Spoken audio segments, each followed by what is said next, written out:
Well, thank you for coming. I don't have any big arrests to tell you about and brag about. This is much more mundane. As of February 1st, I'm going to be retiring from the Tulsa Police Department the second time. I want to stress, for starters, it's not about health issues.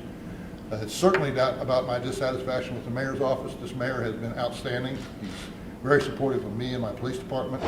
They're just so happy.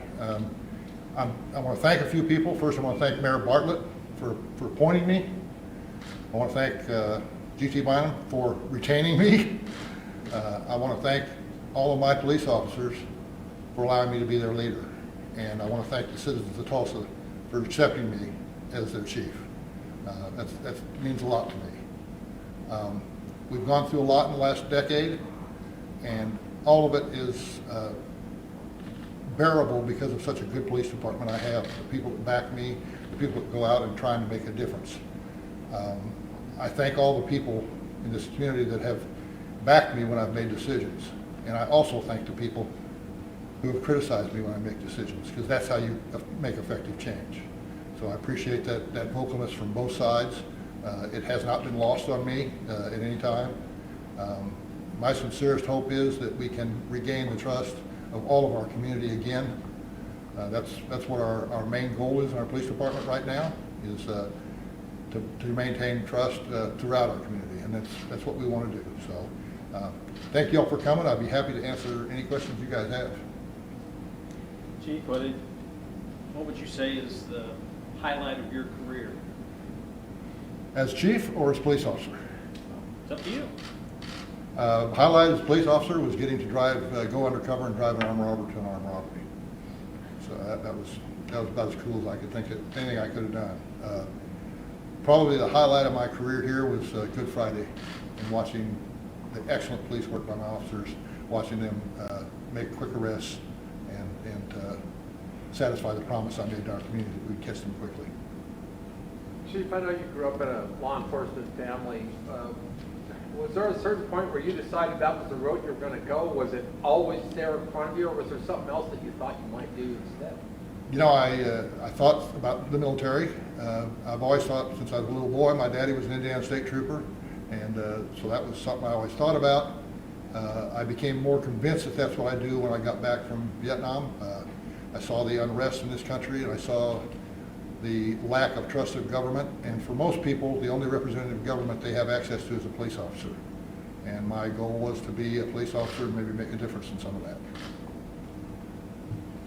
As the Tulsa Police go forward in the future, what do you hope to see from them now that you're not there? I hope to see a real expansion of our community policing initiative, which we've started, and it's going very good. Again, nothing would make me happier in my old age than to see a level of trust from our minority communities to our police department, because our officers want that. They're trying very hard to get there, and I hope we can accomplish that. Any advice in all your years of experience? Pardon? Any advice in years of experience for people going in? You know, this is a funny job. There's no manual. I would just say to anybody that's going to be coming along behind me, be transparent with your community. If you have videos of something that happened, don't try to hide it. We've seen in other communities where that's failed miserably. And I think for all the anger that we had in our community over our shooting that we had here, I still think people were glad that we released that video immediately and were transparent about what happened. What would you say is the biggest thing you've learned in your time as chief? I've learned there's no magic in being chief. I feel very strongly that the same logic and thinking I would use to make a decision as a sergeant, I'm using as chief. And so far it's worked. We're not to February 1st yet, so we'll see, but so far it's worked. I know you told me that you plan to do school traveling and stuff after you retire, but are you plan to stay here in the Tulsa area? Oh yeah. All my family's in Tulsa area or over close in Van Buren, Arkansas. So you know that I'm planning on staying in Oklahoma. I was born in Indiana, but you guys have won me over. So After all these years with TPD, what would you say is your legacy? something that you've left behind that you hope continues since you're finished in February? I don't think that's for me to decide. I think that's for the people that work for me and my citizens to decide. I hope my legacy is that we've tried to develop and nurture a culture of transparency. And I don't know if you want to talk on this at all about, but who will precede you next? I don't know. That'll be up to the mayor. We've got a lot. That's another thing. I'm not worried about it because we've got a lot of good candidates. There's a lot of good people within the police department that are very capable of taking my job and will do an outstanding job for our citizens. I know you mentioned the ceremony this morning. It's usually your favorite thing to meet these recruits. What was it like doing this for the last time for these guys? It was hard. It was difficult. You know, this is a very bittersweet decision I had to make. You know, I still love this job. You said my health's good. I turned 72 last month. That's a little old, and it's along with tooth to be doing this. But you know, people have said to me, "Well, you could still do this for a few more years." But you know, I'm going to miss it just as much then as I am now, and I think it's just kind of my time. 10 years is a good time for a chief. Most chiefs don't last that long, and I've been very blessed to be here for 10 years. Did you expect to be retiring twice from Tulsa Police? No, I did not. No, I never expected to be working until I was 72 either. But you know, that's kind of in American culture. That's kind of what's happening now. People are working into their 60s and 70s. So. How has, I mean, it's been more than half a century, sir, that you've been a police officer. How's the job changed, or has it fundamentally? A lot more technology than there was, obviously. Some of the basics, crime fighting is pretty much the same as far as techniques. You know, we're seeing. Trying to remember, I came on in 1969, and if anyone was alive in 1969 that's in this room besides me, things were very difficult then too. We were having a lot of anti-war protests. We had a lot of racial discord in 1969. Some things are very similar to what they are now. It has cycled back to that. And as a result, the government and our policing, and we had to make some changes, and I think we're going to have to do it again. That doesn't mean we're doing everything differently, but I think we need to honor, you know, it's easy to take the squeaky wheels who are making ridiculous statements and ignore the whole subject, and we can't do that. There's some complaints that are being made that are valid. There's some concerns that are being made about our justice system that are very valid, and I think we have to remember that just because we don't agree with the loudest people who are making ridiculous complaints, we don't just completely brush off the other people. We got to listen.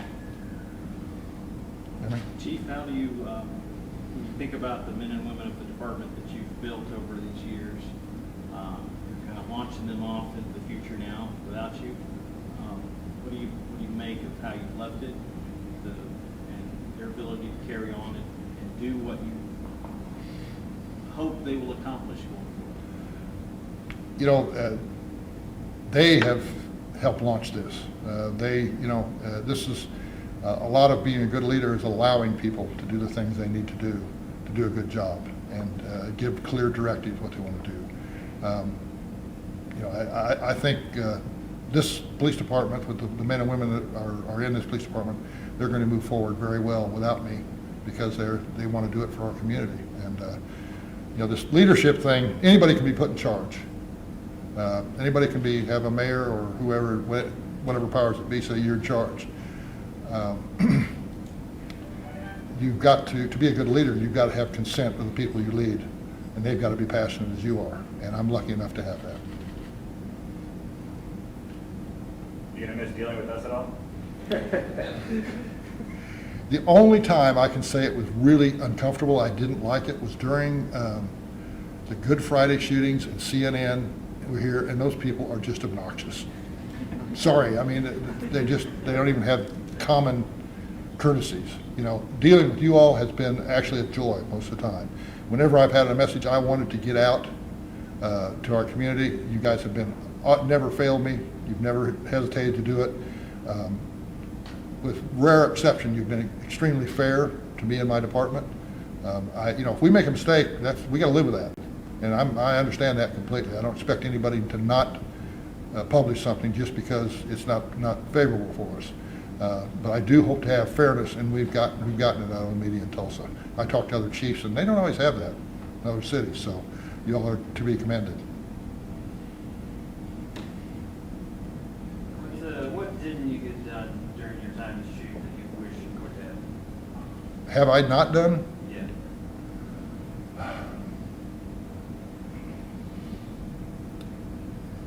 I don't know. I tried to do everything I could, just about. I can't think of anything. No, you know, nothing's completed. Obviously, when you're talking about developing trust with the community and growing your police department, those are issues that's a constant job. It's never a completed job.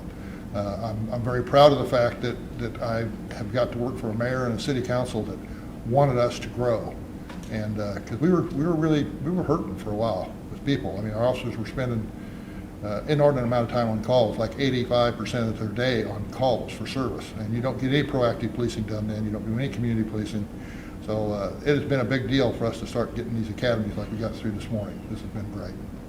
When you came on the job, we had just laid off 129 police officers. We had 5 officers under indictment. I mean, the department was in a state of chaos.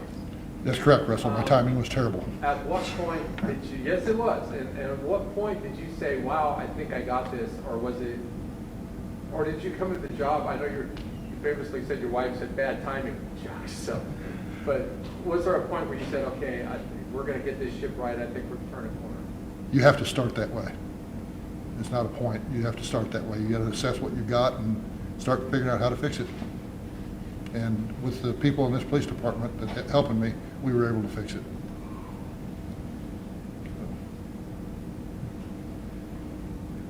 Thank you so much. Well, thank you all very much for coming. I've enjoyed my time in this job, and actually, like I say, I've enjoyed my time dealing with you all. You've been very fair to me, and I thank you. So, have a good afternoon. Where's the case?